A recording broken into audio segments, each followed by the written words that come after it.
Good evening. My name is Jerry Nosowska and I'm the chair of the British Association of Social Workers. Welcome on behalf of BASWA to this memorial event for Terry Bamford. Thank you to everyone for being here with us.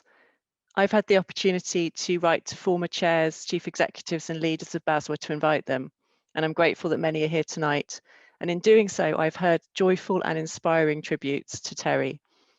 I'll be sharing some of these, and I want to start with this from Judith Timms, a former chair, which really sums up my own feeling.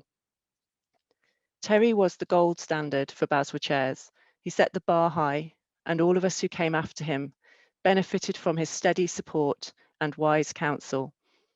He had an incredible reach and breadth of experience across many areas of health, housing, and social services, and his many colleagues have all benefited from the vision and commitment he brought to every task he undertook.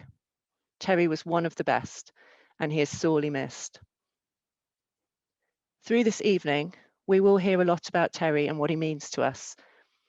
And I know that you will all have your memories and stories, and we invite you to share these in the comments if you would like. We'll also be hearing some beautiful music from Invicta Voices chosen by Terry's grandson, Matt.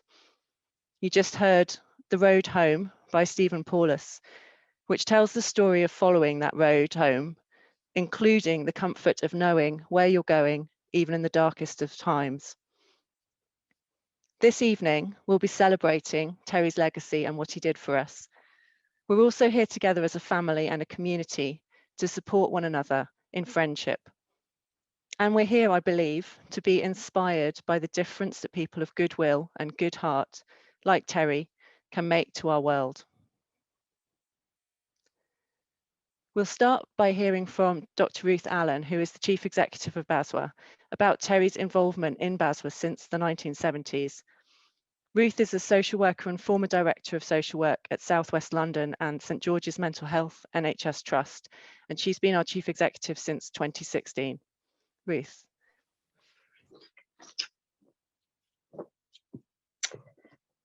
I had the privilege of meeting Terry at points throughout my career, long before I was CEO of BASWA, and I was last due to meet him early in 2020 when we launched BASWA's 50th anniversary year. For our first, and as it turned out, our only face-to-face 50th anniversary event, Terry was the obvious choice for main speaker on BASWA and social work's history.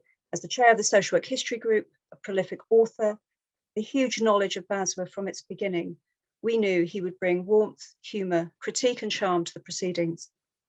We made the best of our event without him, but missed him acutely. Terry was a rare kind of leader in our sector, always close to his social worker roots, involved in diverse professional activities, interested and interesting, a really accessible, personable and helpful person without any of that senior leader armour or distance.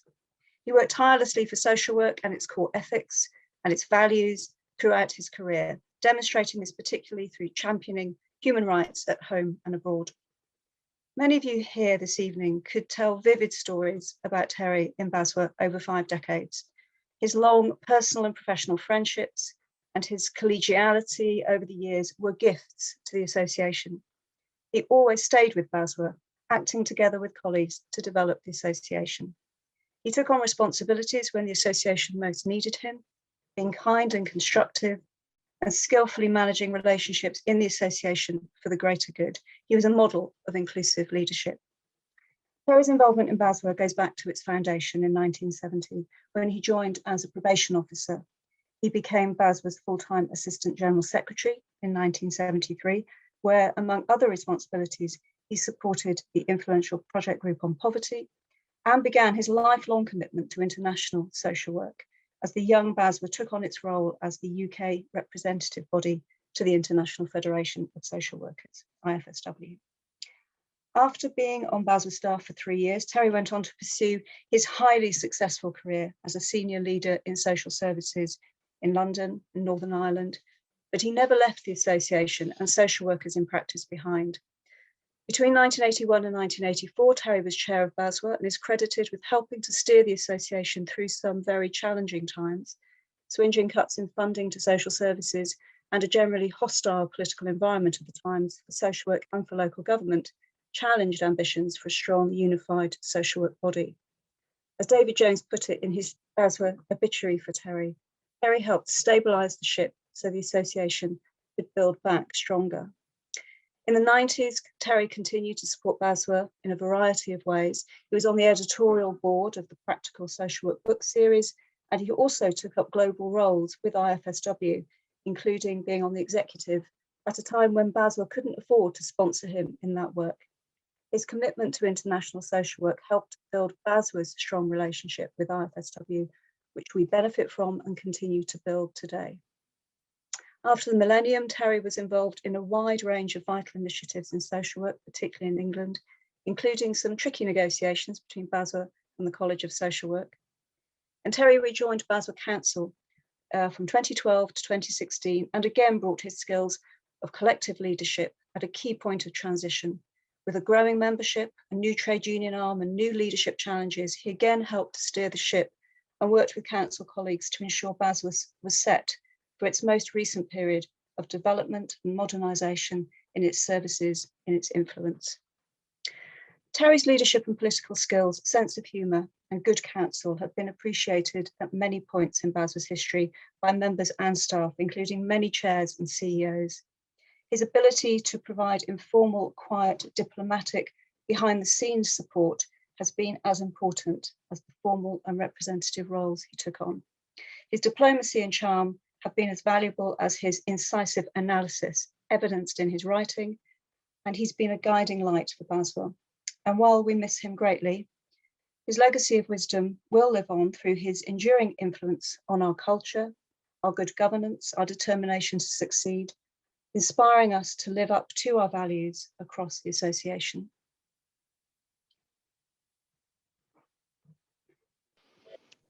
Thank you, Ruth.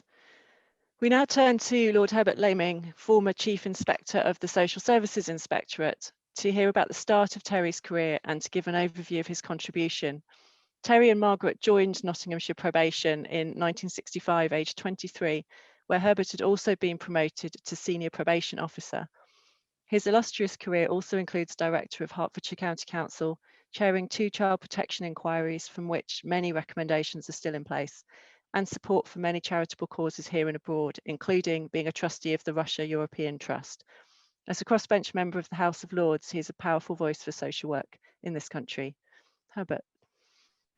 Jerry, colleagues, whilst we join together to celebrate the life of Terry Bamford, especially his outstanding qualities and his very many achievements, we also feel a great sense of loss over his untimely death, not least because he had so much more to give us all. We are all the poorer for his death. As you've heard, I first met Margaret and Terry in May 1965. The then head of the probation service was desperate to appoint a female probation officer, but he held strongly to the belief that close relatives should not work in the same organisation. The Bamfords, who had only recently married, presented him with a real dilemma. He realised that the reality was that he either took both or neither.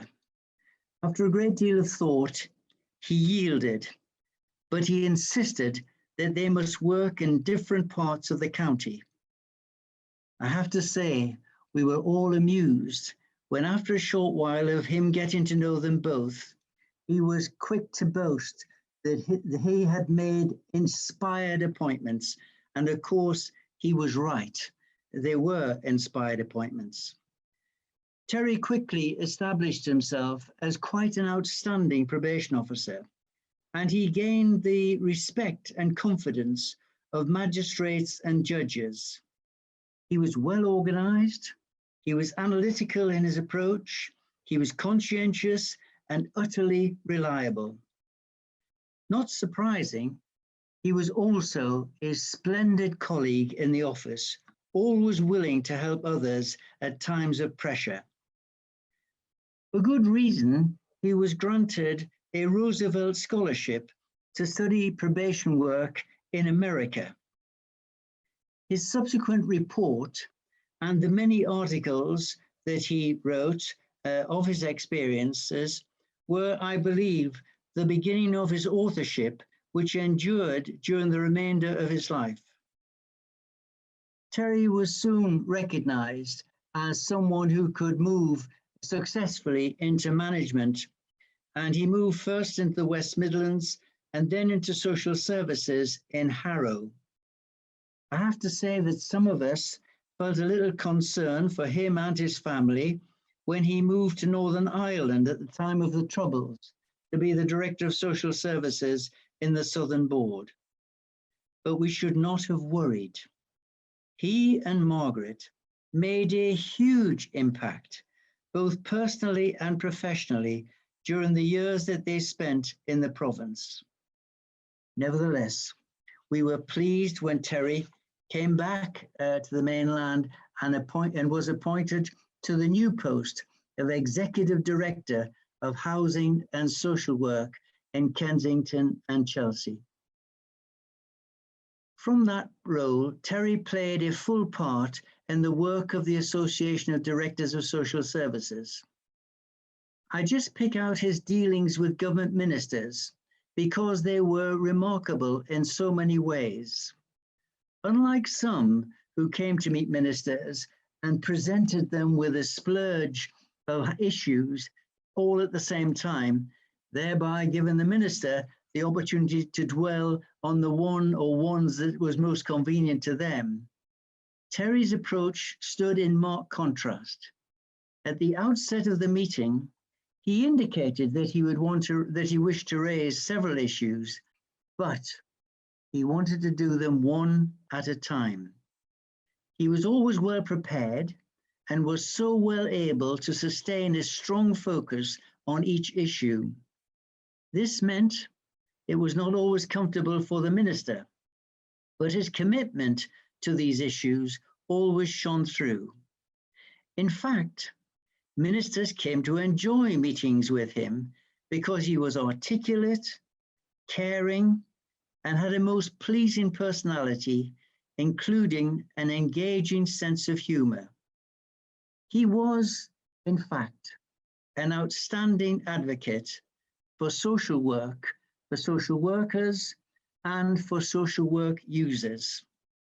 He cared deeply for the people who had the least in life, and he was passionate in pursuit of social justice. But in addition to that, we all knew that his family was at the heart of everything that he did. Few of us have achieved so much. He touched so many lives in ways that were both inspiring and enduring.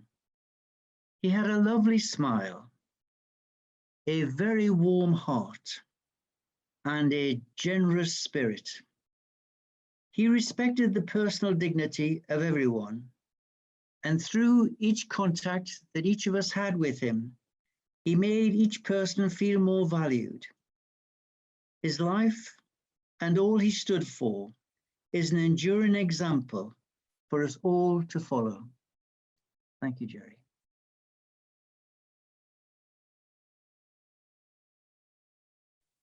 You're on mute, Jerry. I'd like to remind people that if you want to put anything into the chat around your memories or your tributes, please do so, and we'd love to hear from you. I am going to turn next to Bill Halliday, who will tell us about Terry's work in Northern Ireland and some of the challenges and dilemmas of working with the integration of health and social care. Terry was appointed as Director of Social Services in the Southern Health and Social Services Board in Northern Ireland in 1983. And he then appointed Bill as Assistant Director in 1986. And together, they were very well placed to assess the effectiveness of the integrated management structure. Bill has since worked for the Equality Commission in Northern Ireland, leading to the introduction of the Disability Discrimination Act, and as Chief Executive of Mindwise, a major mental health charity in Northern Ireland.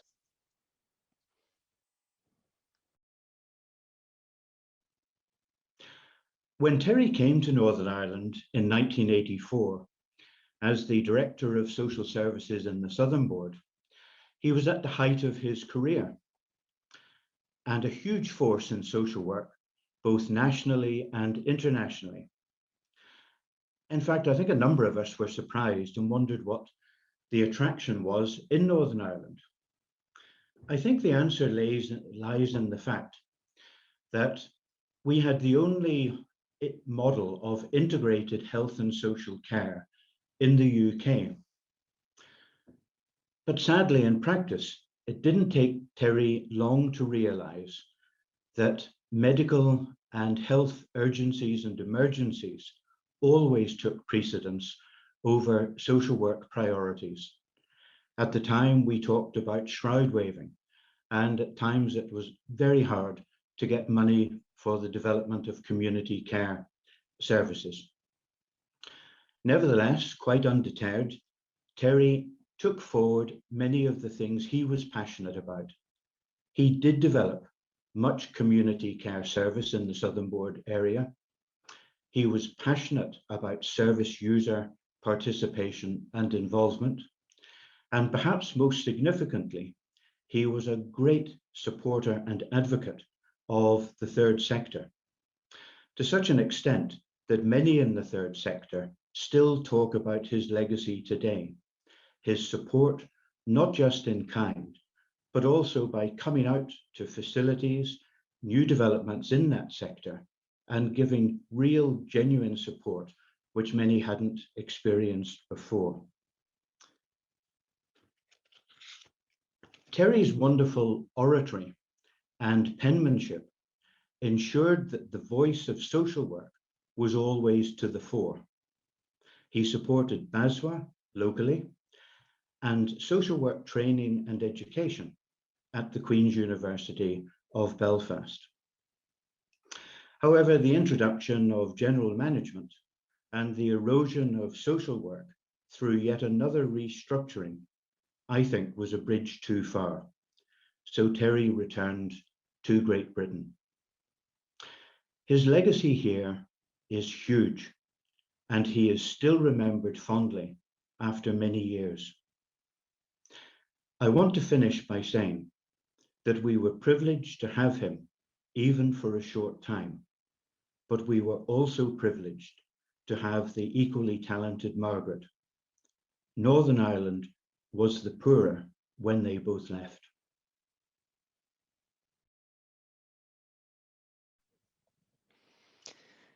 We now turn to Terry's work to advise and support local councillors, and we'll hear from His Honour Judge Edward Hess, who is a designated family judge in Wiltshire and nominated judge of the Court of Protection since 2017.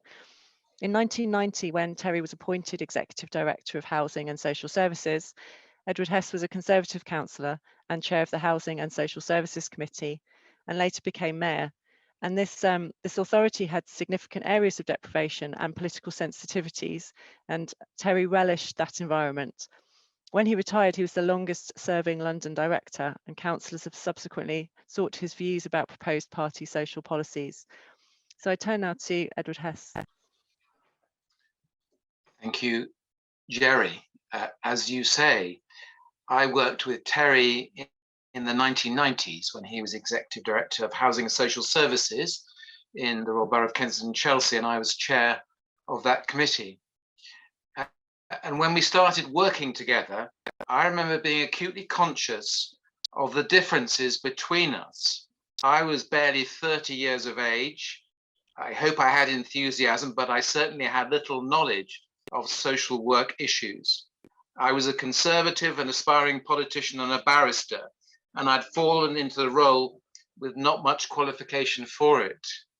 And I was set to work with Terry, who was 20 years my senior, undoubtedly not a conservative, and with a seasoned and distinguished track record in many really important roles in social work. He would have been entirely justified in treating my presence as something of a nuisance, perhaps a Tory boy upstart, but that was absolutely not the way he went about things. I quickly learnt that he was a man of substance and intellect, but also a man with fantastic courtesy and charm and modesty.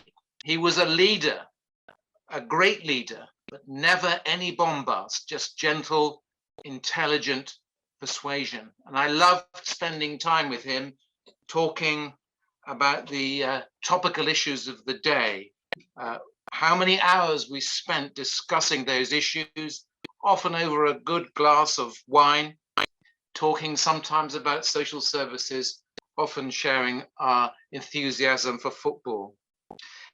Later, we went our separate ways, away from KNC, but we kept in touch as friends. And the last time I met Terry was in Franschhoek in South Africa in 2019, where he characteristically managed to seek out the loveliest restaurant in town. I've many times since looked at the photograph that was taken of us all as we parted after lunch that day in the Cape sunshine. Of course, I was then not to know that that was the last time I would talk to Terry. Terry's passion for social justice was present in every conversation I had with him. For me, it was a political education. Terry taught me how carefully designed policy documents can sometimes cause injustice in the real world. For example, a housing policy might reasonably provide that an applicant for a social housing accommodation should only be offered one nomination. But what should be done with somebody who had a good reason to turn down that nomination and perhaps hope for something nearer their child's school?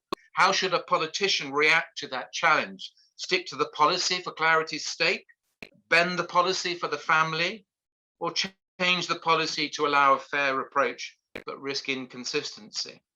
I remember well the very long and good conversations we had on this and many other issues of the day. And I was always struck by this. Terry always used his passion for social justice to underpin his case on whatever the issue was. And I like to think that I learned and consumed the lessons by his side.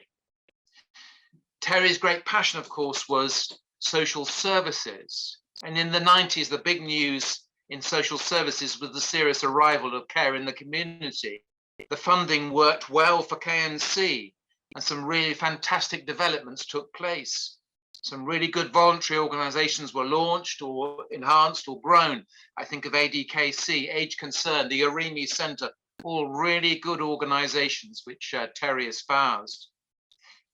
We also introduced some model HIV/AIDS services. I'll never forget visiting the London Lighthouse, no longer exists, but I lunched there with Terry, and will never forget that experience. It's easy to forget now how controversial the AIDS issue then was.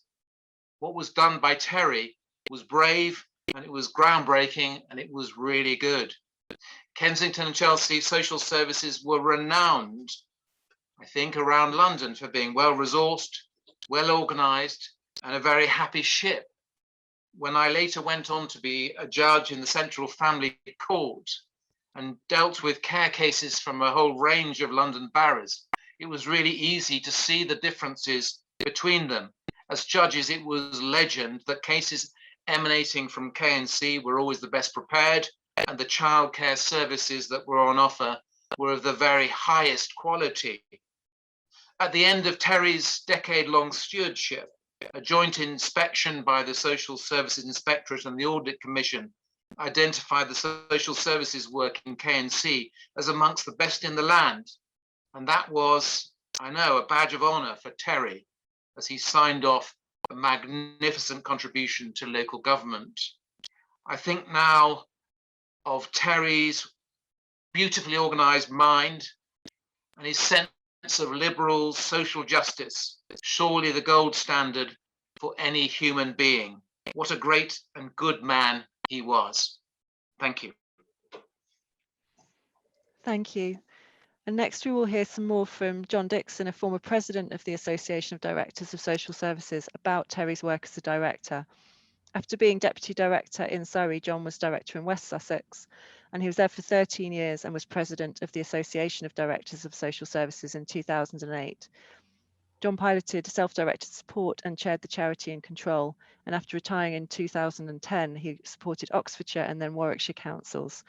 Since fully retiring, he's been active in the charitable sector, chairing Age UK West Sussex and Brighton and Hove, his local Pulborough Community Care Association, and as a trustee of a local trust for people with learning disabilities. John. Thank you, Jerry. I've known Terry for a quarter of a century, which is a third of my life, and it is almost inconceivable that he should not be there for the rest of it. My wife Marianne and I have been close friends of Terry and Margaret since we worked with Margaret in West Sussex Social Services in 1997. I had, of course, seen Terry before professionally, first when I saw him talking to a packed lecture hall at an ADSS conference in the mid-90s. That was typical of Terry in his professional life: knowledgeable, a communicator, self-deprecating, and down to earth. He also had a natural warmth, such as when we were leaving an event at K&C and there in the street were a migrant mother and child begging. Terry immediately got onto it to secure help for them. Terry the professional was a powerful role model, an unusual mix of practical director of social services with someone who could write about social care, present and past, when so few practitioners cared or were able to document the events and processes which profoundly have affected so many people's lives. His concerns ranged so wide, not just the specific social care matters, but housing, health, poverty, and education. And not just in the UK, but as we know well from his international social work experience, across so many countries. This was so rightly marked by the presentation of UNICEF postage stamp sheets, which are displayed proudly in their dining room. So his focus covered Russia, Palestine, South Africa, as well as the deprived of K&C, something which might not have struck so much resonance before Grenfell. And Terry was desperately upset by that tragedy and its potential avoidability. But much as I respect and applaud his professional achievements, it is even more so that I miss Terry the man. He carried his quiet, somewhat self-effacing warmth over into his social life, which made him an ideal host and companion. Never dull, always with a wry humour, but also always with a passion about progressing the human condition, and strong words about those he saw as preventing that. So he was an excellent host, sitting at the head of the dining room table opposite Margaret, and always pouring an excellent wine about which he was unfailingly knowledgeable. And when the time came for Margaret, as always, to round off a convivial meal with photos taken with professional skill and equipment, Terry would both encourage and tease her about it. Terry was instrumental through his international social work in Margaret undertaking one of the most extraordinary achievements in introducing and developing the concept and practice of foster care in Belarus. It was whilst they were there for an international conference that Margaret took some of her professional quality pictures of the children of Chernobyl with their disabilities. These pictures led to considerable media interest at the time, but more importantly, to Margaret working for many years with social work and pedagogical colleagues in Belarus to introduce the legal framework and professional framework which enabled a third of all of the huge number of institutionalized children to find family homes. Typical of Margaret and Terry, this was not parachuted in, but was indigenous, with Margaret's support, not infrequently Machiavellian, both in dealing with the country authorities and the local authority in West Sussex to allow the secondment of staff. This was so much in Terry's style, enabling and a catalyst for others, not pushing himself forward, but with his emphatic and well-articulated principles and compassion, giving quiet support. We will miss him, and we will miss what further he would have done. Thank you, Jerry. Thank you, John. We're going to turn very shortly to some video tributes, but I should mention that we were due to hear from Imelda Dobbs, who is a former president of the International Federation of Social Workers and is in Australia. She was going to send in a video tribute, but unfortunately was stranded by a storm, so not able to send that through. And I also want to share a tribute that I received from Keith Bilton, a former Assistant General Secretary of BASWA. This is what Keith says. I can't remember my first meeting with Terry, but it must have been while he was BASWA Assistant General Secretary. When in 1977 I was lucky enough to be promoted to the job of Controller of Social Services in Harrow, I knew that Terry would be the ideal person to fill the job, responsible for research, planning and training, which I'd just left. Unfortunately, he agreed to apply and was appointed, and we benefited enormously from his contribution. Fast forward to 2010 or thereabouts, and I'd been chairing the Social Work History Network for about 10 years and felt that it needed a change. Once again, I approached Terry, and he very kindly agreed to take it on. His enormous energy and commitment seemed wholly undiminished, and the network has flourished under his leadership. So if we could just see some tributes, please. Hello, I'm John Cypher, a BASWA member and staff member in the period 1970 to 1985. I may be among the few speakers who had relatively brief time with Terry, and it was quite some time ago. But the recollection I have of our time is strong, bright, and it pleases me greatly over 35 years on. Terry first caught my attention in the early 70s when he was one of the group of professional staff who in those early BASWA days, individually and collectively, were very impressive. But for me, Terry was the one to watch and perhaps emulate, as like me, he was from the probation service, making us at the time almost outsiders. Now, this is not the occasion for an in-depth consideration of BASWA's first 10 years. There was plenty of upside to the association's work and achievements, but there's also a critical shorthand that characterises these times as ones of financial insecurity, poor management, and a powerful membership that sometimes dictated ill-judged policies. I became General Secretary in early 1981, supporting the practice-dedicated, unusual and witty BASWA chair, the late Father Patrick Phelan, who brought such a strong focus on co-working with service users. This was a good prelude to Terry's arrival as Association Chair. With Terry, the time was now for the real work together to re-establish the credibility and effectiveness of BASWA in the continuing period of economic constraint following the Association's 1979 financial crisis.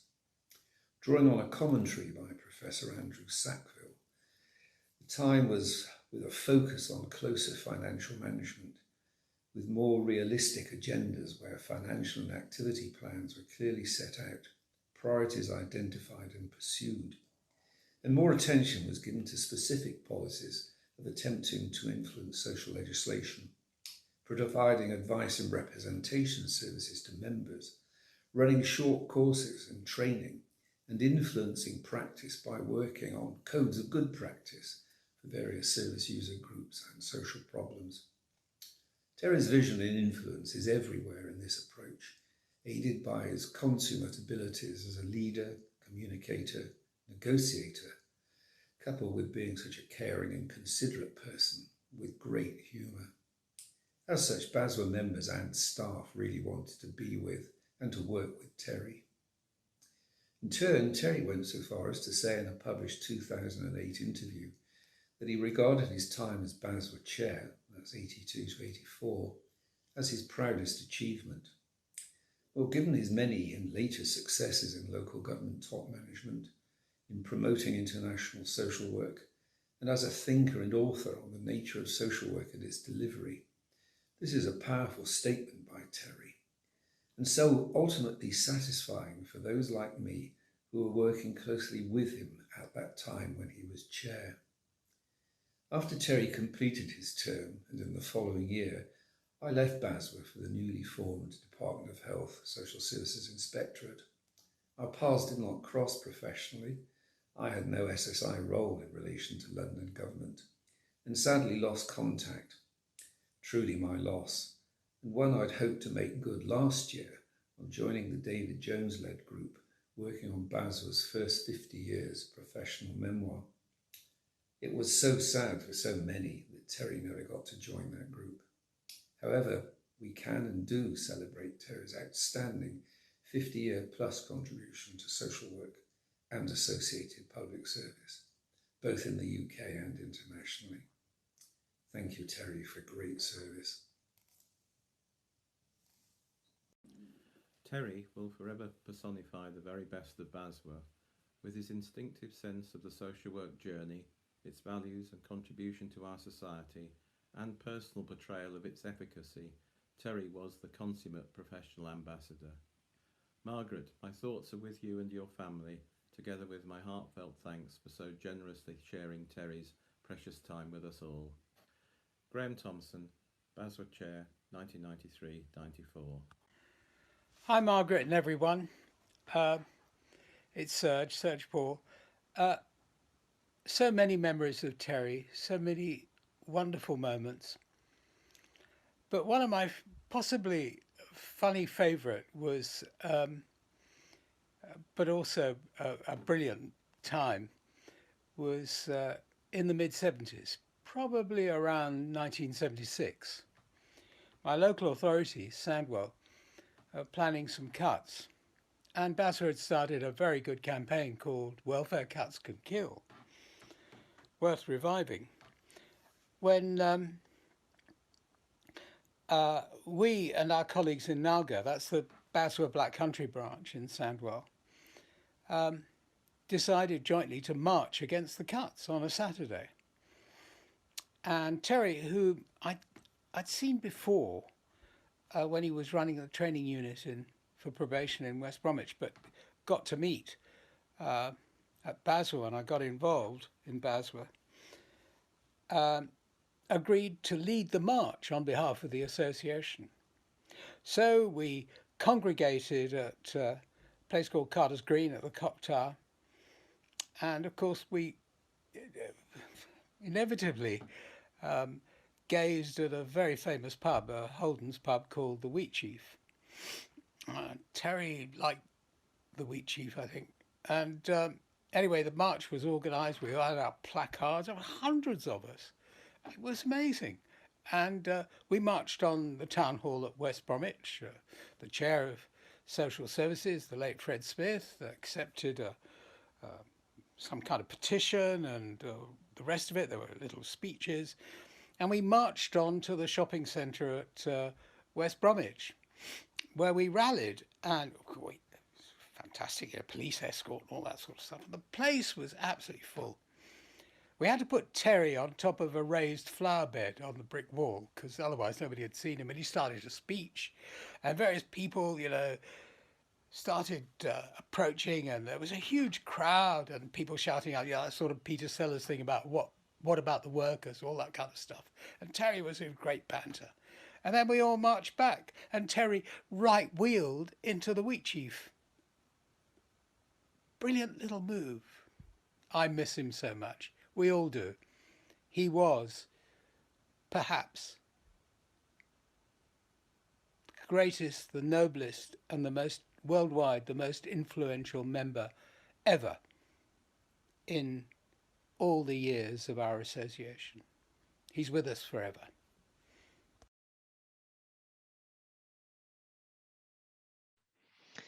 Thank you. Next, Lady Jill Pitt-Keithley will talk about Terry's work at the General Social Care Council in setting standards for social work practice and qualifications.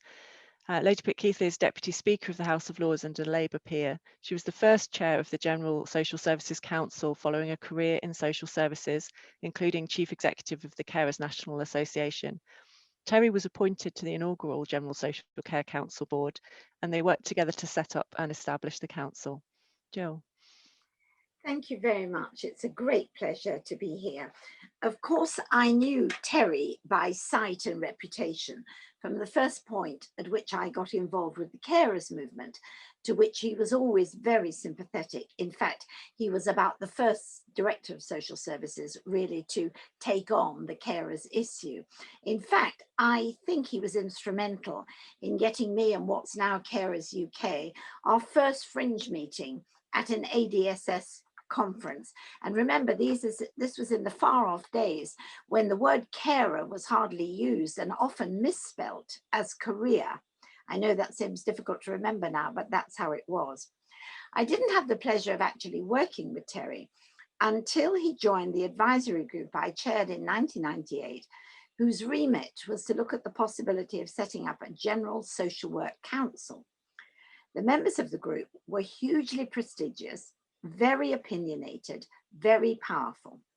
They'd all been chosen by the powers that be at the Department of Health for their well-known views on the social work profession and their ability to challenge the status quo. It was not the easiest group I've ever chaired, but my goodness, it was stimulating. And I was very proud of the work we did and the strong recommendations for what became the GSCC and the blueprint for its first iteration. That we ever arrived at agreement at all was largely due to Terry's commitment, his willingness to take on extra work in an already overstretched diary, and his ability to challenge others when they were in full flight with a well-judged and somewhat humorous, well, that's all very well, but when I was feeling anxious about how on earth I would ever bring a discussion to a close, let alone to a conclusion, Terry could always be relied upon to offer another way forward, to point out where there was agreement, and to keep our eyes on what we were aiming to achieve. I was immensely grateful for his support. I served as interim chair of the GSCC for only 6 months until a permanent chair was recruited. So sadly, my time as chair did not coincide with Terry's membership of the council, which came later on. But I know that his contribution then was the same as it was on the advisory group. He had a rare ability to combine what he'd learned from practical experience, and my goodness, he had a lot of that, with a vision of how things should be. Nowhere was this more apparent than in the issue of user involvement, and Bill from Northern Ireland mentioned this earlier. The late 90s were only the foothills of what we now see as the vital importance of user, client, customer choice and involvement in policy development. But Terry was far ahead of his time. He was always more able than anyone else to give the user representatives time and attention, to enable them to gain in confidence, to listen to them, never falling into the trap, nor allowing anyone else to fall into the trap of seeing the user as a tokenistic presence. He was truly their friend and showed others what leadership in a group really was. Always understated, always reliable, always strong. I'm sure he rests in peace, admired, highly respected, and greatly missed. Thank you. Thank you, Jill. We now turn to Terry's contribution to international social work and particularly to the International Federation of Social Workers, IFSW, over the last 50 years. We'll hear from Ellis Envall and Rory Truell. Ellis is a social worker in Sweden and was IFSW Global President from 1994 to 2000. He grew up in India and Malaysia and has continued to work on international social policy and human rights. Rory is a social worker born in Northern Ireland, but grew up in New Zealand and now lives in Germany. And he works with United Nations agencies and international bodies and supports social work associations around the world and became IFSW's Secretary General in 2012. So Ellis and Rory. Thank you, Jerry. Firstly, I wish to extend to Margaret and the family our sincere condolences for your enormous loss. Thank you also for this opportunity to share our memories of Terry's contributions to the International Federation of Social Workers, IFSW. In this, I speak on behalf of the former Secretary General, Tom Johannesson, and myself. Terry was a significant resource in his capacity as the leading human rights expert, as parliamentarian, executive committee member, and linked to BASWA. We first met at the World Conference in 1988 in Stockholm.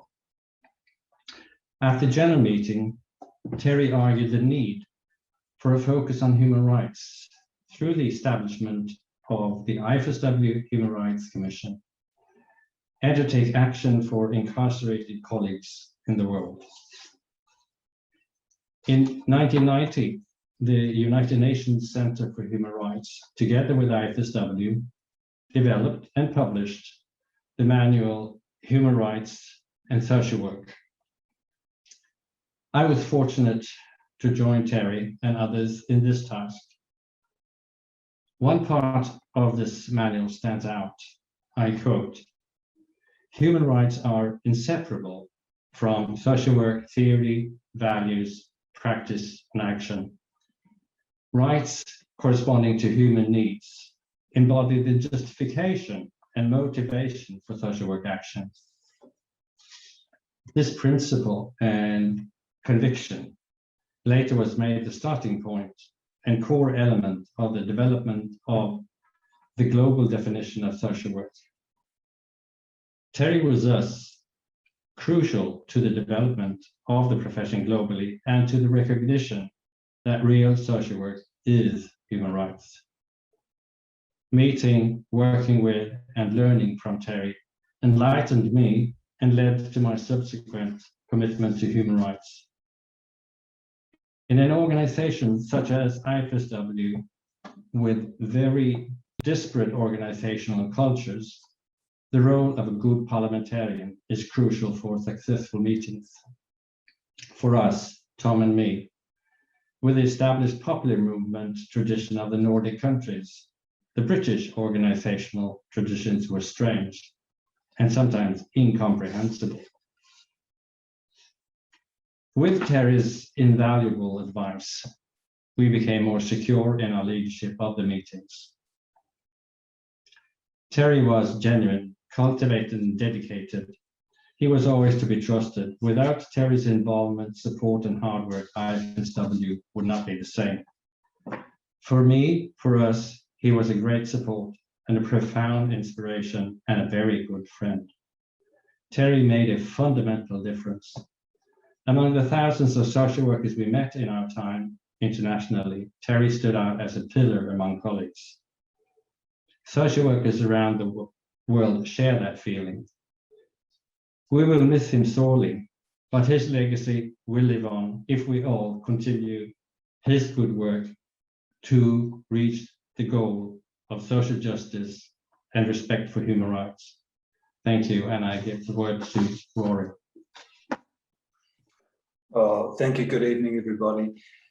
Many of us in the international profession of social work know Terry as the founding leader of the IFSW Human Rights Commission, and for many years as the IFSW parliamentarian. In later years, Terry also held the position, an unofficial position, of the IFSW elder, a statesperson, and a wise man. It is really fitting that we meet to honour Terry at this time when the Federation has recently grown to new heights of visibility as a key actor and partner in the global journey towards social justice. Terry's fingerprints are spread over the foundations of all of these developments.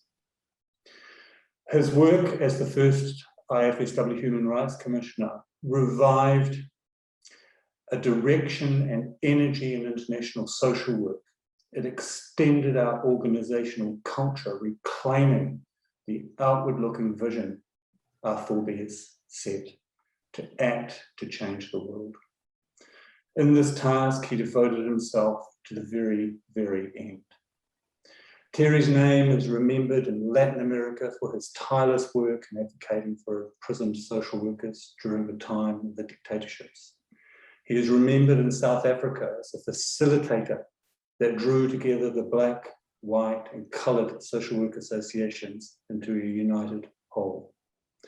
Terry's calm voice will continue to be remembered in the IFSW General Assemblies during moments of tension, and he will continue to guide us to find commonality and work together towards a new future.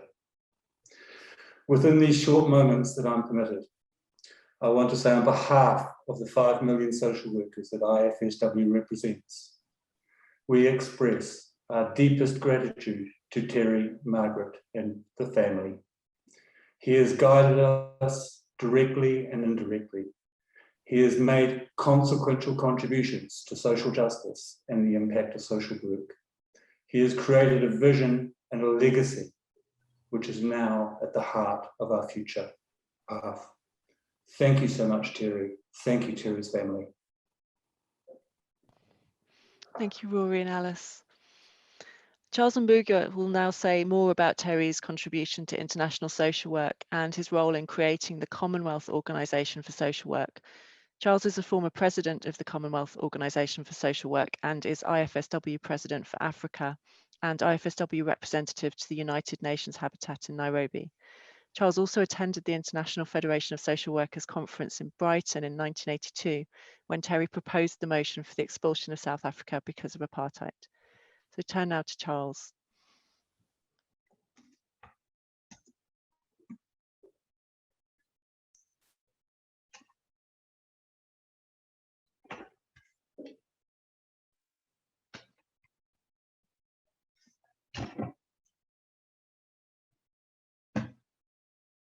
Bamford. My first encounter with Terry Bamford was in 1982 at a World Conference in Brighton, speaking from the podium and me sitting in the audience during a debate on the expansion of South African Association due to the apartheid tendencies which existed then. He impressed me as an excellent debater, a champion, and a global defender of human rights. His burning desire to uplift the status of social associations in the Commonwealth was admirable, in particular among the upcoming social workers. He was a key pillar behind the formation of COSWA in 1994 at a conference in Sri Lanka. And he continued to engage with the Commonwealth Secretariat as a link person. Even in later years, when he resigned as a COSWA representative in London, he still continued to serve as a board member. In September 2007, while I was serving as the president of IFSW in Africa, Terry and I were sent by IFSW to South Africa to oversee the merging of the 3 South African coordinating bodies with a view of recommending their reinstatement back into the Federation, an assignment which we accomplished successfully. But perhaps my best moment with Terry was in November 2016, when he and his wife, Margaret, visited Nairobi for a tour and holiday. We had ample time to tour various places and discuss various issues. Terry was a global social pillar, a person we will cherish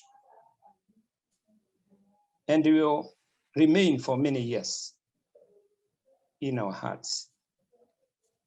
May his soul rest in peace.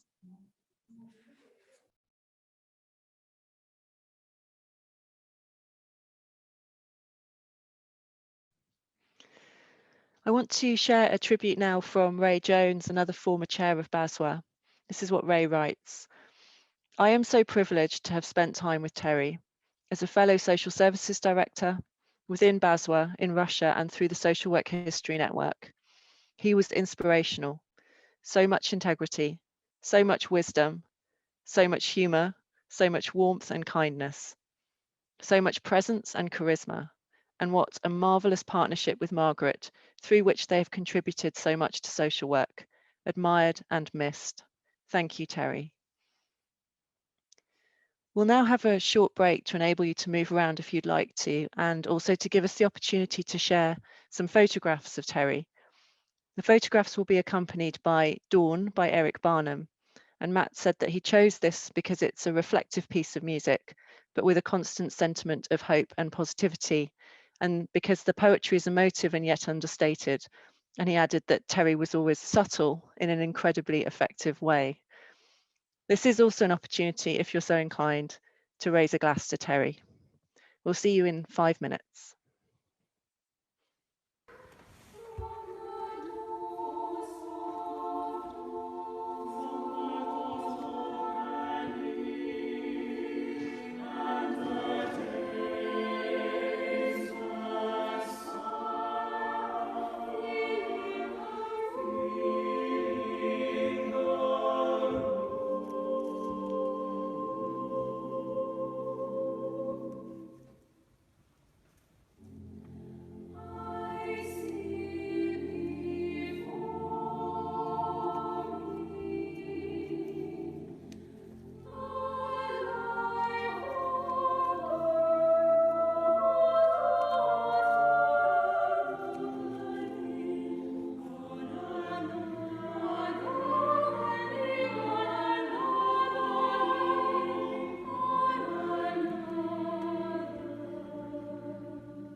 Welcome back.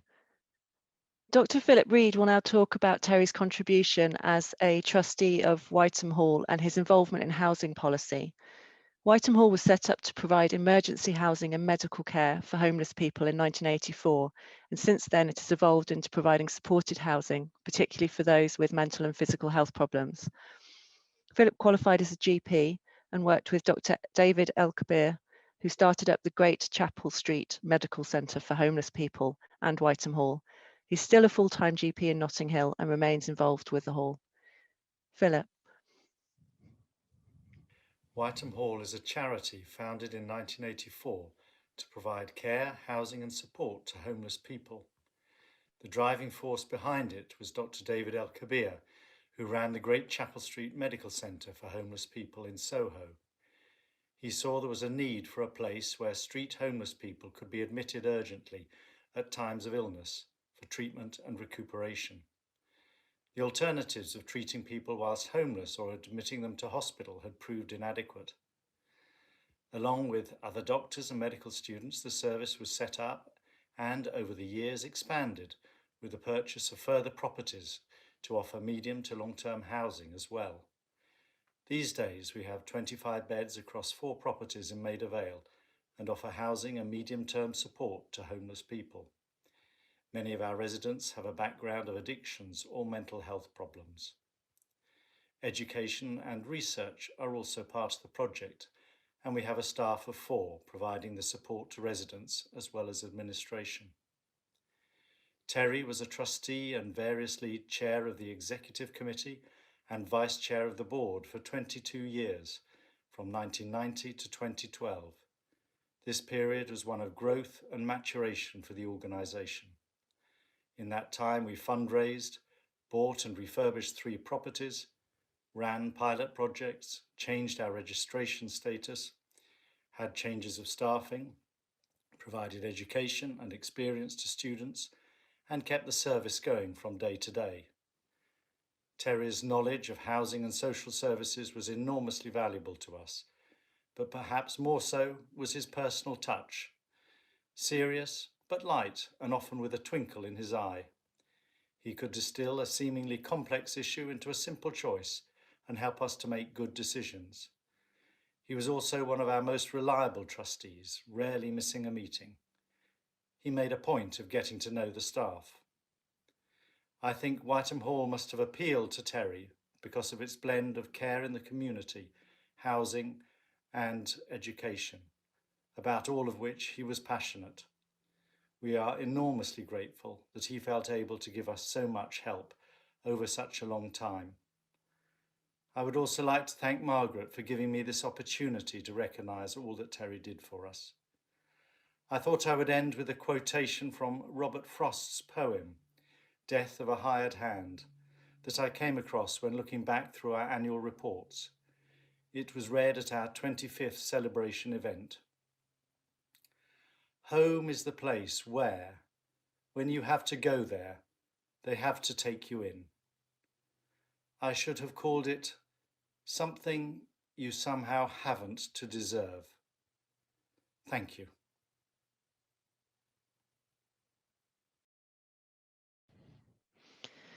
Thank you for that. And next we will hear from Professor Emeritus Sir Brian Jarman, who worked with Terry on the Kensington and Chelsea Primary Care Trust and as trustees of Whiteham Hall. Brian is former head of the Department of Primary Healthcare and General Practice and head of the Division of Primary Care and Populations Health Sciences at the Imperial College School of Medicine and remains within the department in an emeritus capacity. He's achieved national recognition for his pioneering work in the development of socio-economic indicators of health and his active efforts to reduce the inequalities that produce such wide disparities in health and mortality outcomes. Brian. Thank you very much, and hello to everyone. Good evening. I'd like to talk about 2 aspects of my knowledge of Terry. The first is when I worked with him for the North Kensington Elderly Care Integrated Care Scheme, EPICS. This went from 1987 to 1992. And the idea was that there would be social work workers based at the Helen Hamlin Foundation, and to try to integrate the work of health and social care. It was really ahead of its time. And however, people didn't really want to have their jobs rationalized or integrated. In some instances, I actually found it quite difficult, but then suddenly a light appeared on the horizon, and it was Terry. And that sort of made my life and the life of the project suddenly look up. I mean, he was incredibly friendly, incredibly helpful, and he was just so easy to get on with. I mean, it just really was. It also led to helping me in the ideas of discussions with Terry, helped me when in 1989 I was suddenly given the hospital episode of statistics data and told to develop a formula for the allocation of all NHS resources, about £130 billion a year now. And we developed a formula in my department, and we still effectively use the same formula. The difference is that we used to base it on GP practices. It's now a person-based resource allocation, PBRA it's called. But it was discussions with Terry about that sort of thing that I think helped us to be able to take that forward. We had a feeling of the things that we should bring in. And as I say, the Advisory Committee on Resource Allocation, of which I'm still a member, still effectively uses the same thing that in discussions with Terry, we started in 1989. We've looked at other different methods. Recently, we've looked at care homes. The data for care homes, of course, is not anything like as good, to try to integrate the two services.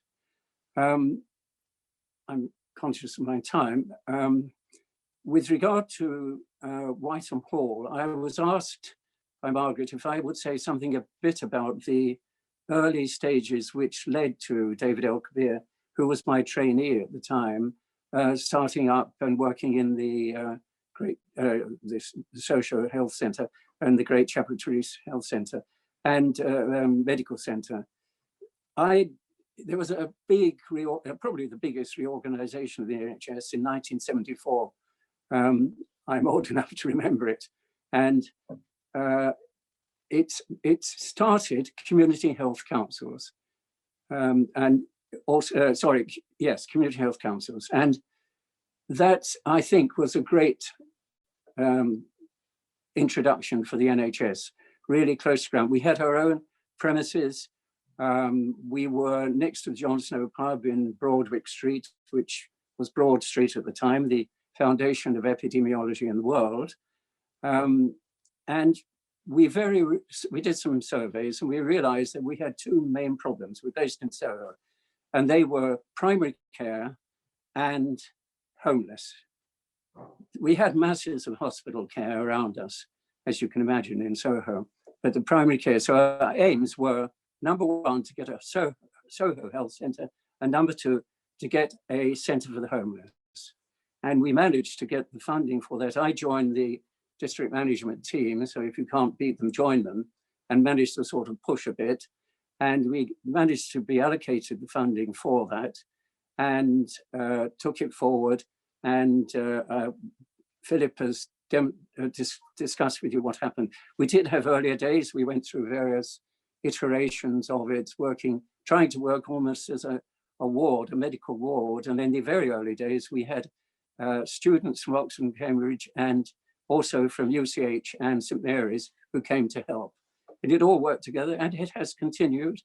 And people who come who are homeless can go there, stay for months, be reintegrated in society, perhaps get to the point of getting jobs, and even to the point of funding the centre now. It was through it was an enormous pleasure when I went and found that Terry had joined as a trustee, and it was just wonderful to see him again. His warmth, his friendliness, his kindness, and the fact that I just managed to get on very well with him, and I would just miss him enormously. So thank you for asking me to do this. Thank you, Brian. We now turn to Terry's role in governance and management across London. Sarah Pond will talk to us about chairing a primary care trust. She was the first chair of the Hillingdon Primary Care Trust, appointed in 2000, and therefore a colleague chair of Terry, who was nearby in Kensington and Chelsea. Sarah left in 2006 and started working for regulators as a case examiner and panelist, and she's a trustee for Hillingdon Carers, and says that her proudest moment was being a volunteer at the London 2012 Olympics.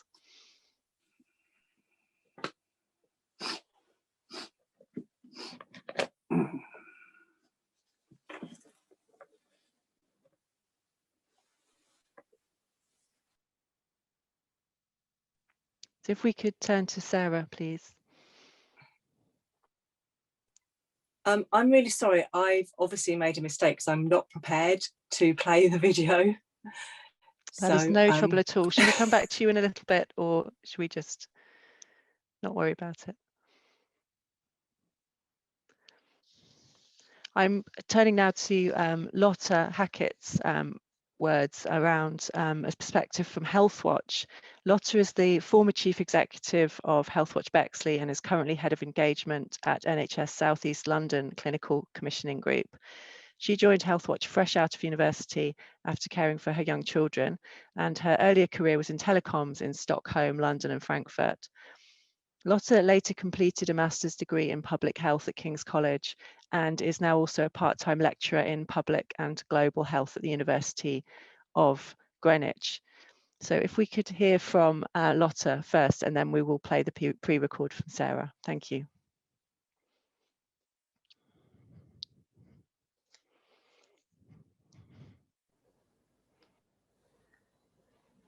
Hi, Jerry. Sorry. Hi, everyone. I sent my pre-recorded as well. I'm really sorry. I'm a bit... Oh, there it is. No, you're fine. It's going to go. Oh, thank you so much, Lotta. Thank you.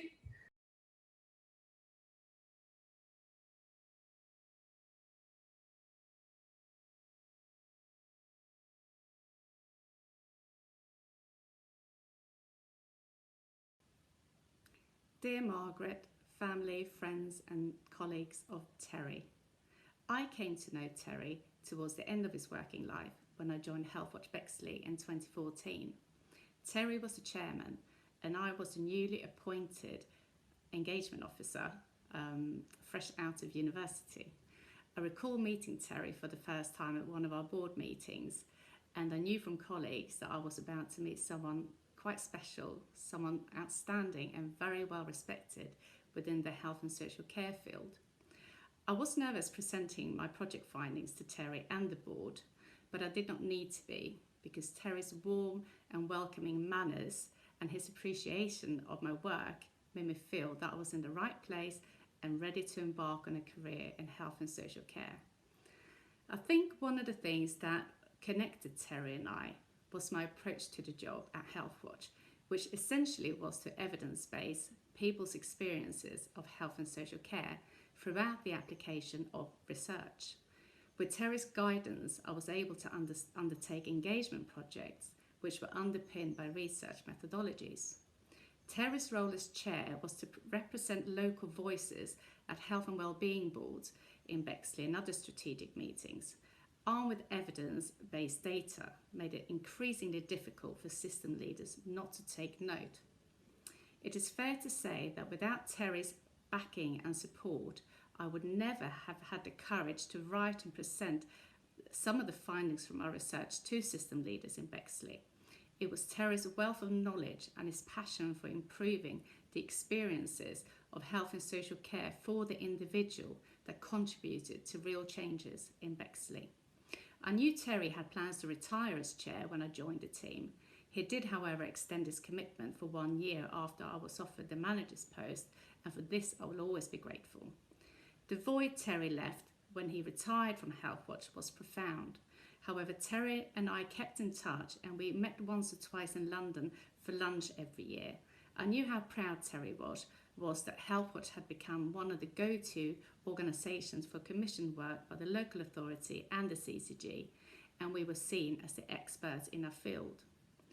I last met Terry in London in September 2019, and I was fortunate to be able to treat Terry to lunch at a Scandinavian restaurant. This sadly came to be our final meeting. Dear Terry, you were a people's champion and you are my champion too. You are dearly missed. Thank you.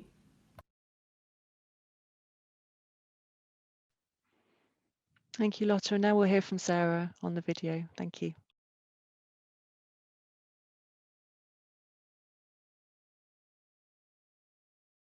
Hi, I'm Sarah Pond, and I'm proud to be here with you today and hugely privileged to have had the opportunity to work with Terry as Primary Care Trust Chairs in North West London in the early 2000s.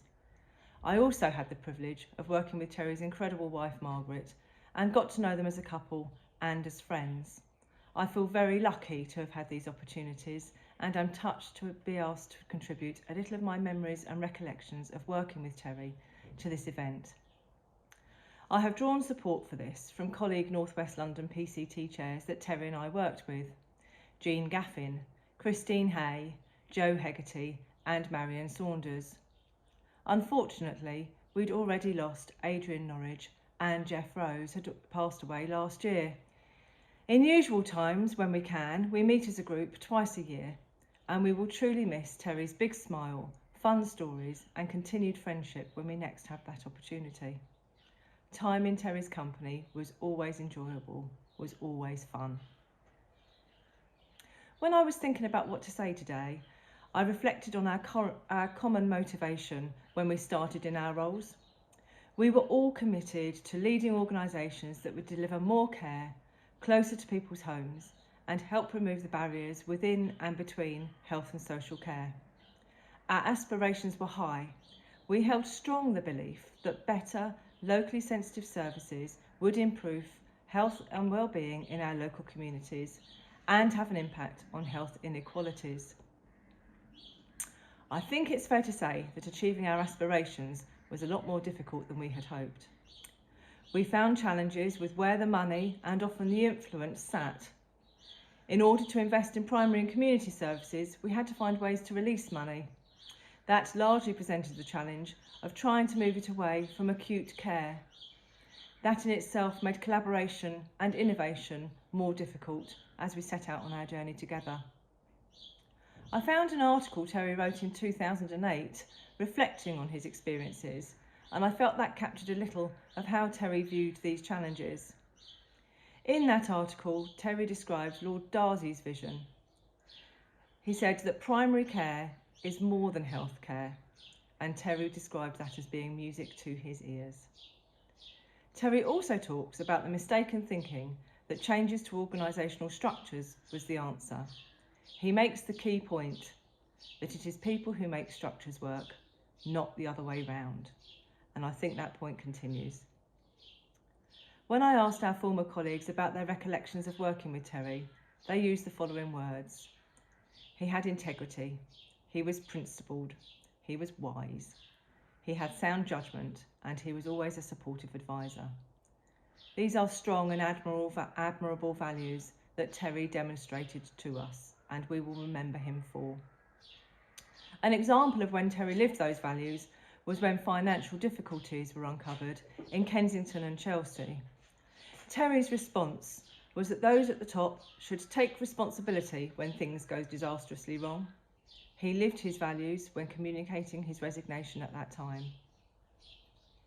While Terry described that as a bad time, on a brighter note, I discovered that St Charles Hospital in Terry's patch later became a health and wellbeing centre, something we're sure would have been a demonstrable step towards Terry's vision of the future and something he would have been very glad to have seen.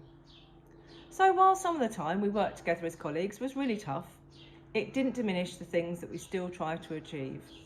Our belief that the aspiration behind PCTs and the intent that they should provide more equitable local services, sensitive to and closer to the community, never declined.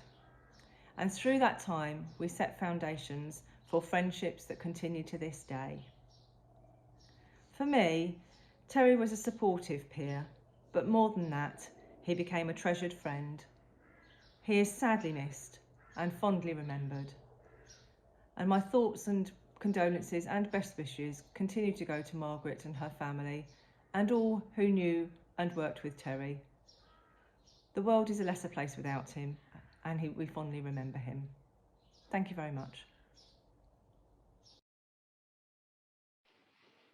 Thank you. And we will now turn to a contribution from Dr. Judy Foster to hear about Terry's work relating to social models of mental health. Judy's a social worker and former advisor in the Central Council for Education and Training in Social Work. And she created and developed the Social Perspectives Network, recruiting Terry as part-time chief executive after he retired. The Social Perspectives Network encourages consideration of social factors in mental health and works very closely in partnership with users and carers.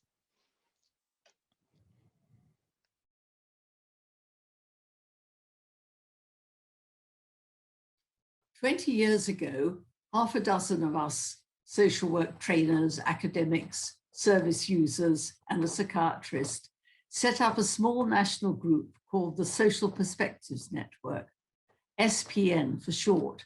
This aimed to encourage service users to contribute to training of staff through multidisciplinary conferences. After all, they knew best what worked for them. We covered all 8 regions of England rather thinly, but we had some funding and an office space to put on 2 or 3 conferences a year. However, 18 months in, we really needed a magician to make our plans real, so put an ad in The Guardian. And in walks Terry, a recently retired director of 2 departments in a London borough. He thought SPN sounded rather interesting. Talk about serendipity. I prayed he'd accept the post, and he did. What a wonderful person to work with. Always calm, extremely knowledgeable, interested, questioning, and excellent at relating to people. There followed 7 happy, creative years when Terry led a small team with the support and admiration of the chair and executive committee, as well as regional conferences and publications. He also expanded our initial SPN website till it was known as the go-to mental health site with over 1,000 regular viewers. But with the coalition government's continuous budget cuts, in the end, SPN had to be wound down. Then Terry, thoughtful and punctilious as ever, archived all the SPN documents at the BASWA offices, ready for the next time society realizes how much professionals can learn from mental health service users about the value of social work. The last time I saw Terry was on the tube coming into Victoria a month before he died. His quick-witted warmth and interest were as tangible as ever, as we rapidly swapped where we were at, promises of coffee next time. So thank you, Terry, for a great partnership that touched so many people and sharing and teaching us all so much. Thank you.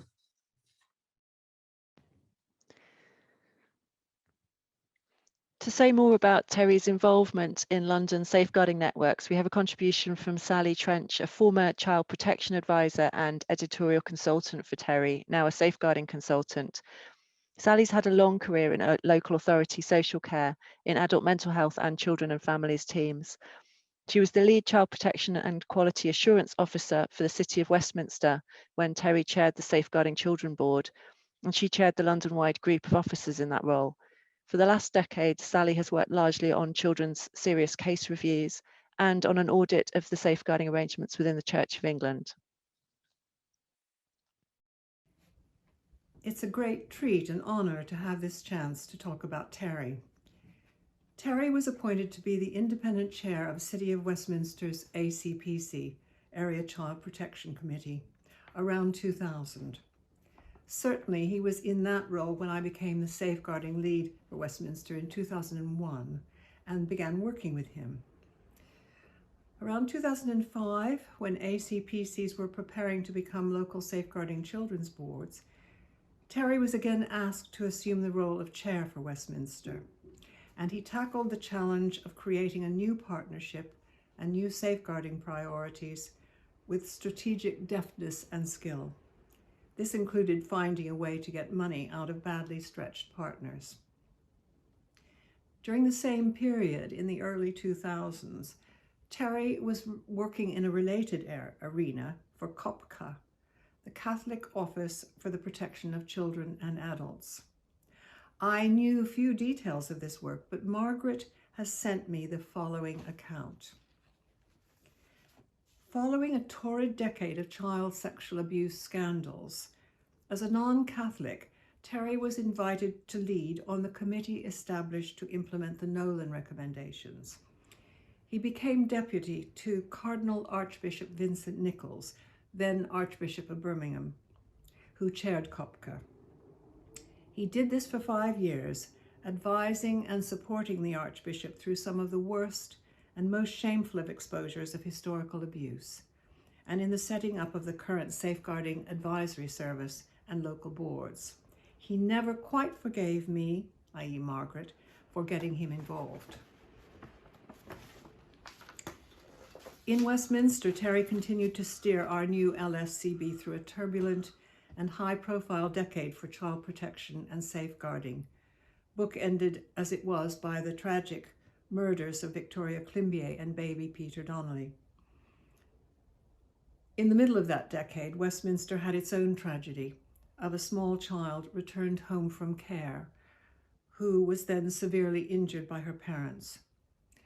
Our serious case review for this case was criticized by the DFES, who required a second review, which Terry wisely asked June Thoburn to carry out.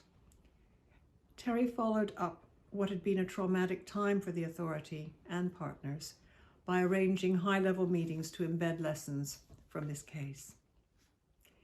In those highly charged times, and with people at every level anxious about their practice, their clients, and the reputation of their authority, Terry offered the safest pair of hands imaginable.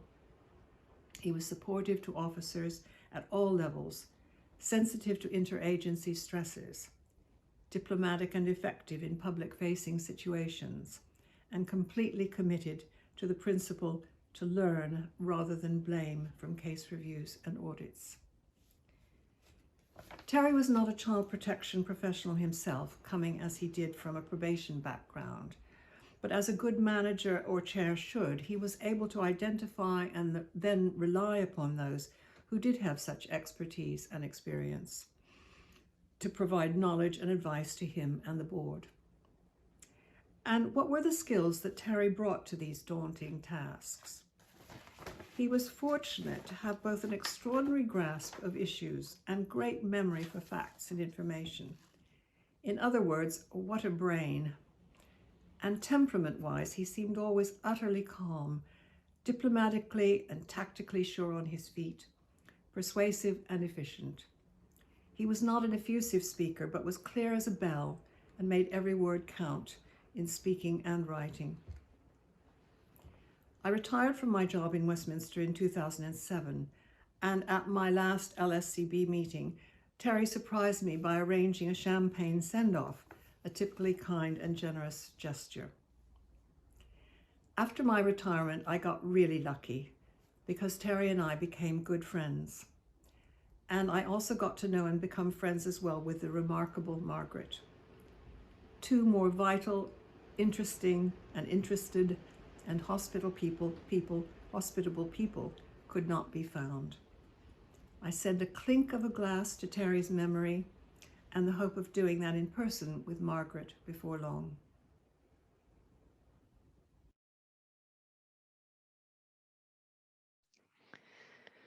Thank you. We'll shortly share some more short video tributes, but I also want to highlight a message that I received from a former Chief Executive of BASWA, Ian Johnston. Terry made an immense contribution to social work, both in the UK and internationally, and remained a very loyal and active member of BASWA throughout his life, says Ian. During my 10 years as chief executive of the association, I had a great deal of contact with him and vividly recall him as one of those relatively rare people who would always make time to talk to you. Likewise, if you asked him for help with anything, he could not do enough for you. Thank you, Terry. You're a shining example to all in social work.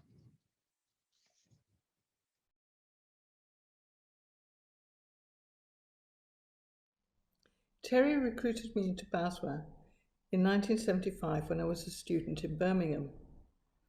Later, we collaborated through IFSW on producing a training manual with Ellen Apostol on the UN Convention of the Rights of the Child.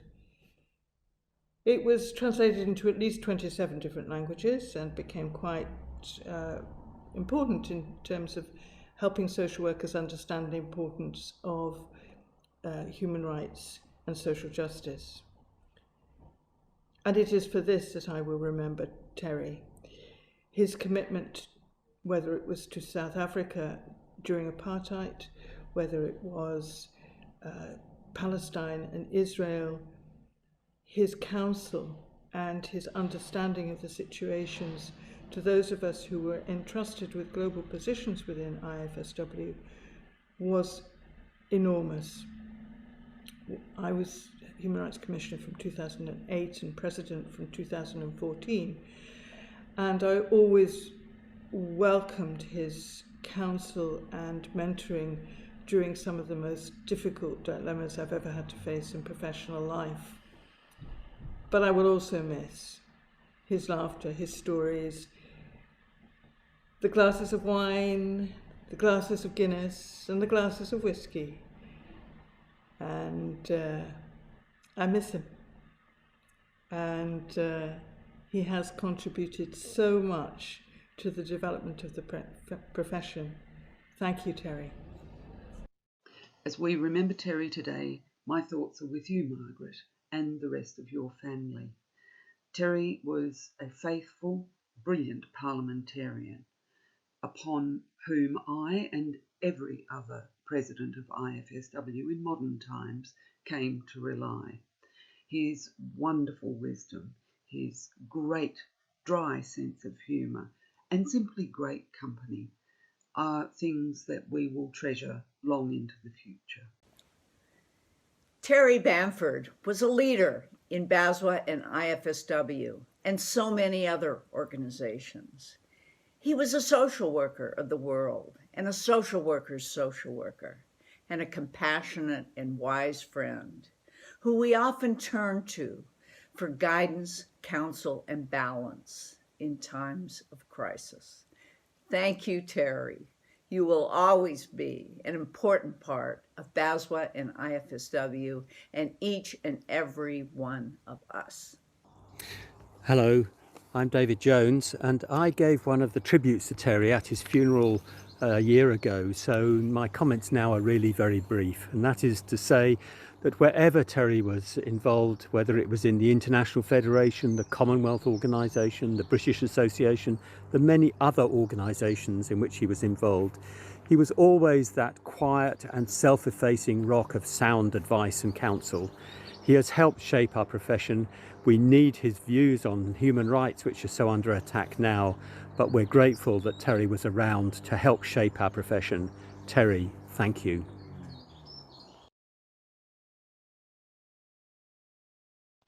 Thank you, and it was really good to see that we did manage to get that tribute from Imelda Dodds as well.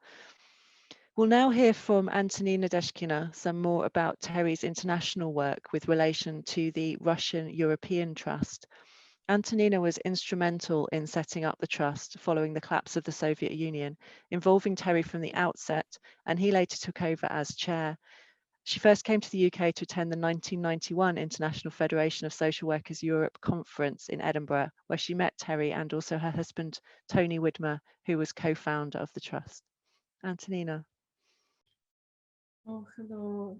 First of all, I would like to say hello to Margaret, to her children, and to Terry's grandchildren.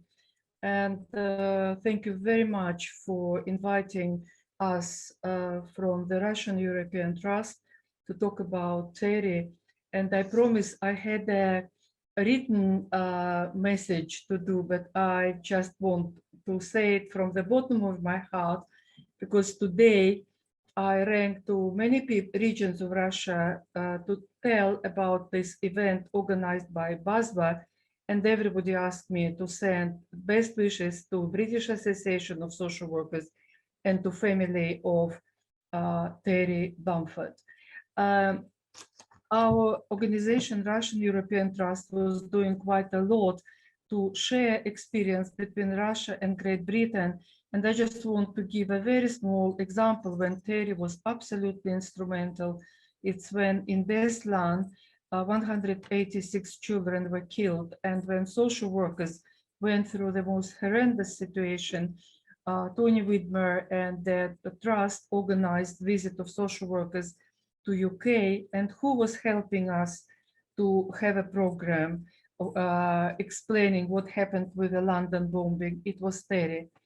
Terry, the Russian European Trust he was the chair of the trust for 10 years, but then after trust stopped their activity, he continued to support Russia and Union of Social Workers.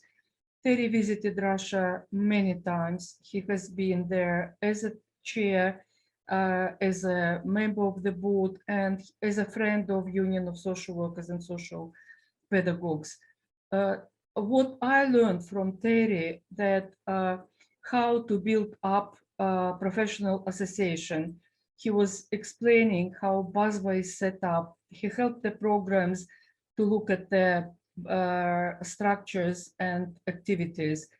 He explained a lot about IFSW, although Russia was part of it for a long time, but I was always seeking advice from Terry when I needed to go for election or to ask his advice. He was always there. I learned how to be not biased, how to be honest, how to be how not to be prejudiced. And it was also terribly important. In Russia, we remember him as a person who helped us to understand that how important British-Russian relationships are. And although he was not speaking Russian as wonderfully as you, Jerry, and as David Jones, and you, Tony, as well, he didn't, but he was still always very interested in my country, and I'm so thankful to him. I know that Terry's main love was his wife, his family, social work, and of course, champagne, glass of wine. I never forget wonderful meetings with him. Margaret, I promise I told you already, I prayed in Russian Orthodox Church for his survival, for his health when it happened. I'm sorry I was not successful, but the memory, the legacy, his image, his smile are always with us. So thank you very much, BASBA, for organizing this absolutely fantastic event. And it was such a wonderful opportunity to see Margaret, all of you there as well. Thank you for invitation. Thank you. Thank you, Antonina and Tony. Огромное спасибо. We're now going to consider Terry's role as chair of the Social Work History Network and his publications, including his last book on the history of social work. Professor June Thoburn from Norwich University is a member of the Social Work History Network Steering Group, and Sarah Vickery from the Open University is the network's coordinator. June has written widely on social work and children's services. She was a founder member with Terry on the General Social Care Council board, and Sarah is editor of the Bulletin of the Social Work History Network and is associate head of school nations, holding responsibility for academics based in all nations of the United Kingdom in health and social care, social work, nursing, and other professional programs. So over to June and Sarah.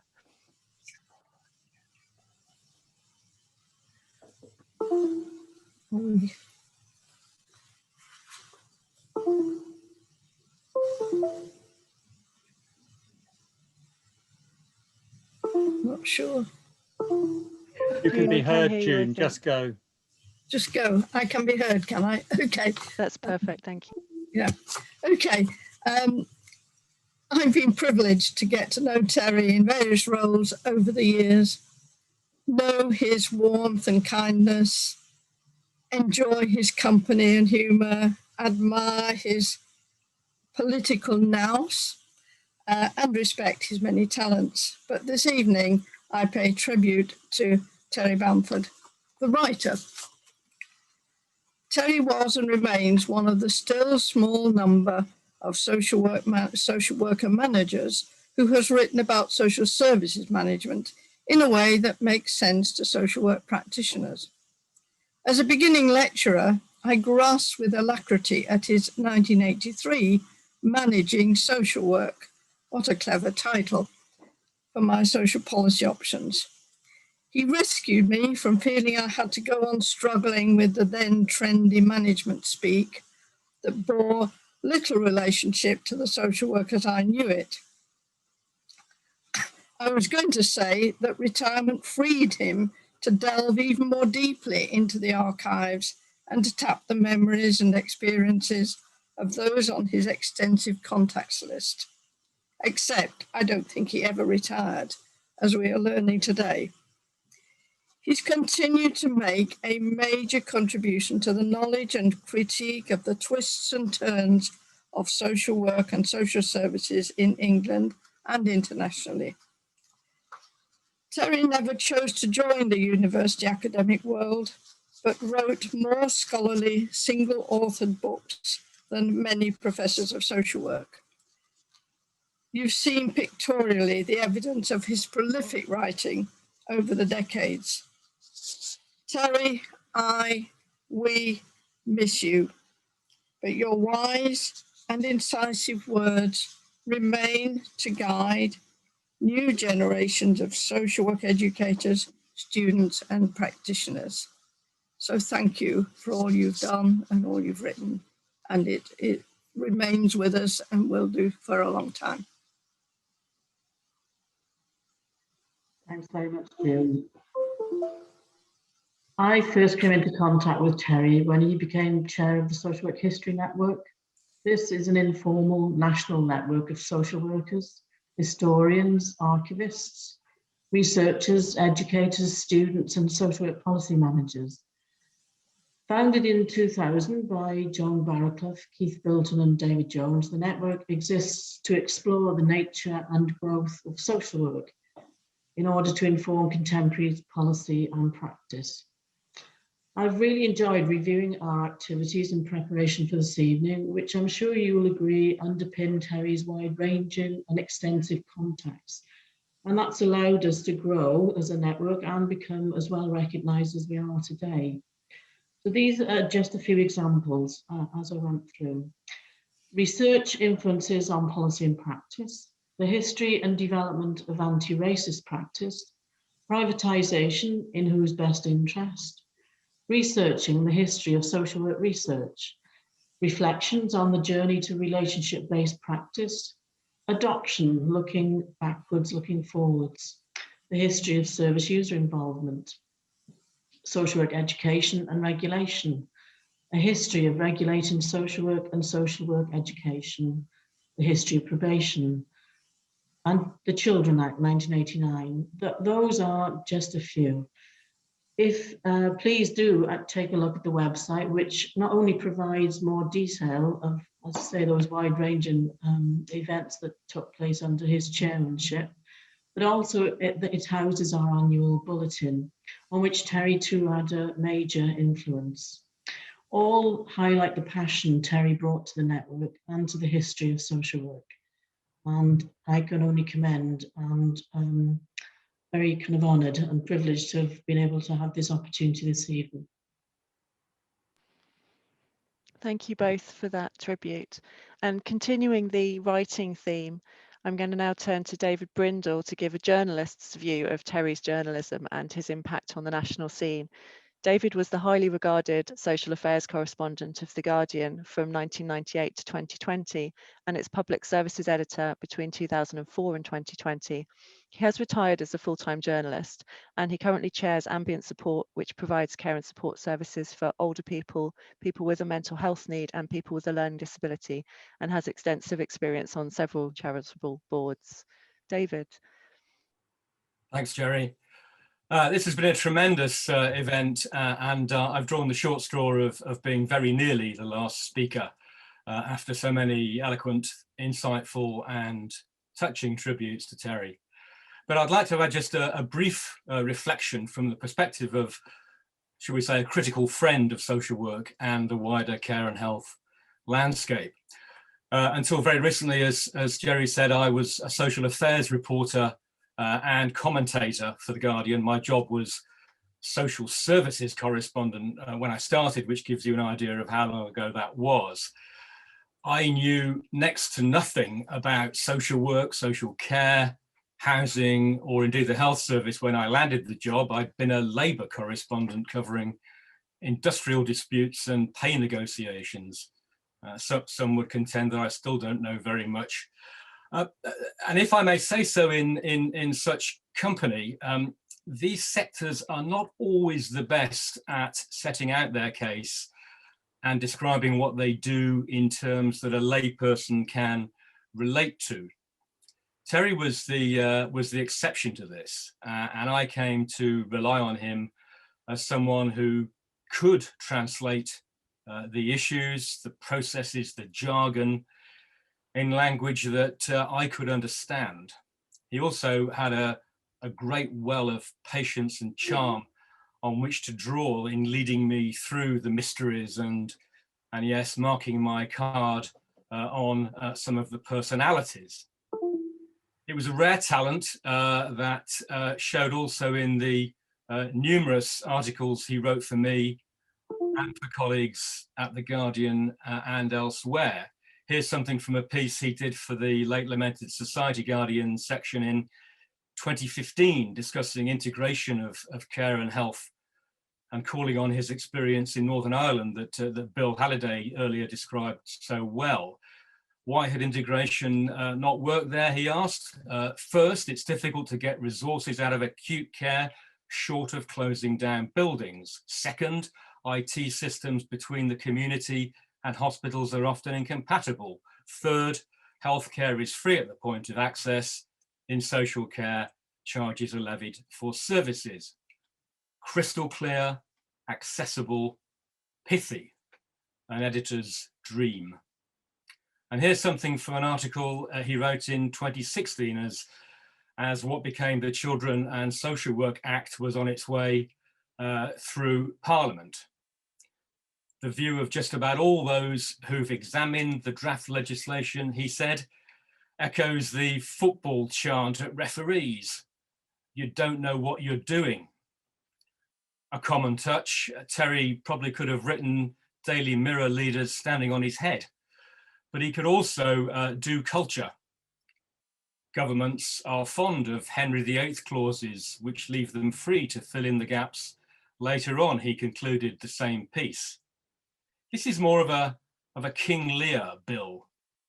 I will do such things, what they are, yet I know not, but they shall be the terrors of the earth. You can take it that Terry didn't think much of that legislation. I sorely miss that turn of phrase, the wit, that precious ability to condense the complex and the frankly arcane into words that would go straight into a page with only the lightest of edits. But above all, I think I miss the occasional phone call, latterly sometimes an email saying, David, it's Terry Bamford, something that might interest you. And it always did. It also almost always made copy, as we hacks say. The one exception I recall now with some regret was a piece he submitted after the Grenfell Tower tragedy, seeking to set things straight about the record of the Kensington and Chelsea Tenant Management Organisation, which he saw as being unfairly set up to take much of the blame. and yet not in a position to defend itself. This piece proved too strong a brew for my colleagues to contemplate at the time, with passions running so high, the inquiry pending, and the media having largely bought into a narrative of the TMO, having simply ignored the concerns of tenants. It was likely indeed to have incurred a hurtful backlash against Terry had we run the piece. And I do recall warning him of this when he first proposed the article. But he was typically careless of his own welfare. The important thing, he said, was that the true facts were put in the public domain so that decisions about the way forward could be taken in the best interests of tenants. Integrity, honour, selfless public service, values I'm afraid we see so little of today, but values that were epitomised by Terry Bamford. Thank you, Jerry. Thank you so much, David. In a moment, Margaret Bamford will say a few words. Margaret has, as we've heard, an outstanding professional social work status in her own right as a senior adult services manager, manager of hospital social work in Belfast during the height of the Troubles, chair of a social work charity serving children in Belarus, and also has been a Deputy Lord Lieutenant of West Sussex. Margaret. Thank you, Jerry. First of all, David, you knew Terry very well indeed. He was a frustrated journalist, really, and he loved a good story. Thank you for mentioning Grenfell, because Grenfell was one of the great horrors, I think, of his professional life. He was actually writing a book about housing policy during the last 50 years. It got overtaken by the Social Work History Network book, which was published last year posthumously. But thank you for mentioning it. All the papers are still upstairs if you're interested, David. But really, I think these few words are to say thank you on behalf of my family, Terry's children and his grandchildren, for all the lovely things you've said about him. Every single person has captured something unique and special and so true about Terry. And I can't tell you how grateful I am. If he was here, he wouldn't recognize any of it. And he would be squirming because he'd said, that's not me. But we know that what each of you has said is very, very true. And I know too that he would want me to pay tribute to all the people that he's worked with, because one person alone can't achieve anything.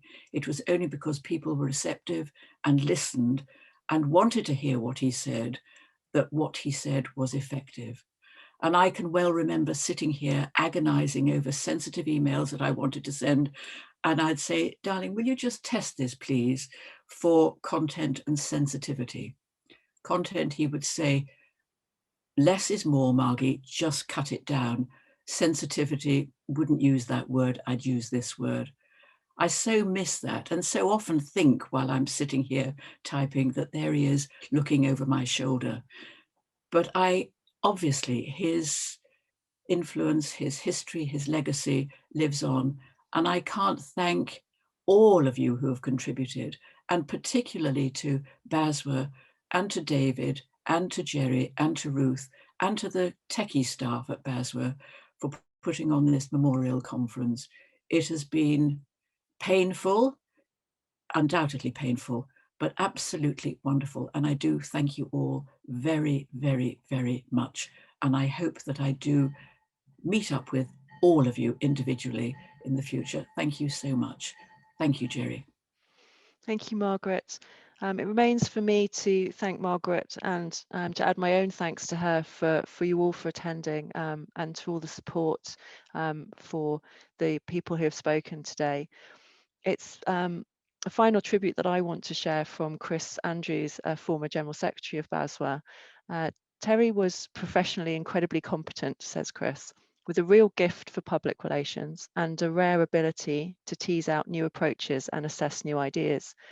He could take a divergent view and argue persuasively in favour of his position, but was always respectful of the views of others and mindful to achieve consensus. It was of no surprise to follow his glittering career in social work and social services after he'd left the employment of BASWA, and to see the flowering of his talents and his 100% loyalty and commitment to BASWA, and the contribution he has made to the advancement of social work worldwide. Chris concludes, Terry is one of the all-time greats in social work.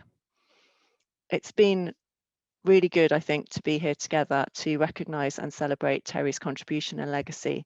And it is right that we should come together as a family and community of social work and allied professions and from across the UK and the world to remember the difference that Terry and people like him make every day. As we leave, we will hear Wana Baraka, a traditional Kenyan song that I'm told exemplifies a joyful celebration of hope. And I hope that we will all leave here thankful and inspired by what we've heard and in that spirit of joyful hope. Good night, everyone.